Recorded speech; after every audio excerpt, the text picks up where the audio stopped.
हाथी और चूहा की कहानी। एक राज्य में एक राजा का शासन था।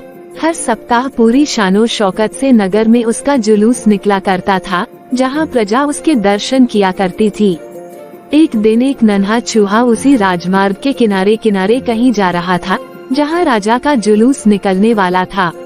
वह चूहा था तो छोटा सा, मगर उसका घमंड बहुत बड़ा था और वह खुद को सर्वश्रेष्ठ और महान समझता था। कुछ देर बाद राजमार्ग से राजा का भव्य जुलूस निकला, जिसे देखने लोगों की भीड़ लगने लगी। राजा अपने पूरे दल बल के साथ था। उसके सैनिक उसे घेरे हुए थे। कई मंत्री और अनुचर उसके पीछे थे। वो एक विशाल शाही हाथी पर सवार था।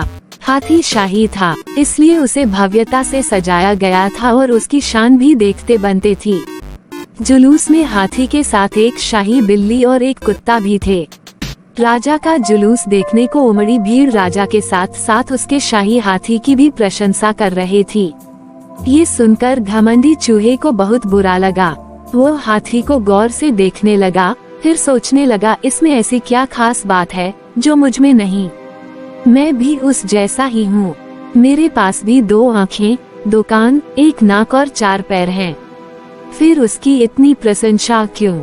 उसके विशाल शरीर के कारण, लंबी सूंड के कारण, छोटी छोटी आँखों के कारण या झुर्रीदार चमड़ी के कारण? किस कारण? एक बार तुम लोग मुझे देख लो, उस हाथी को भूल जाओगे। मैं हाथी से ज्यादा महान हूँ। चूहा ये सब सोच ही रहा था कि शाही बिल्ली की नजर उस पर पड़ गई और उसकी लार टपक गई। जुलूस छोड़ वो उसकी ओर लपकी। फिर क्या था? चूहा अपनी सारी महानता भूलकर दुम दबाकर भागा। भागते भागते वह हाथी के सामने आ गया। आगे बढ़ते हाथी ने उस पिद्दी से चूहे को देखा तक नहीं और अपना विशाल पैर उठा लिया। चूहा उसके पैर के नीचे कुचलने ही वाला था, मगर किसी तरह उसने खुद को बचाया। वहाँ से बचा तो खतरनाक कुत्ता सामने था, जो उसे देखकर गुर्राया। चूहा पूरी जान लगाकर वहाँ से भागा और राजमार्ग के किनारे स्थित एक छेद में घुस गया। उसका सारा घमंड उतर चुका था। उसे समझ आ चुका था कि वह इतना भी श्रेष्ठ और महान नहीं। कहानी से सीख: किसी से मात्र रूप रंग की समानता हमें महान नहीं बनाती, महान हमारे गुण और कार्य बनाते हैं।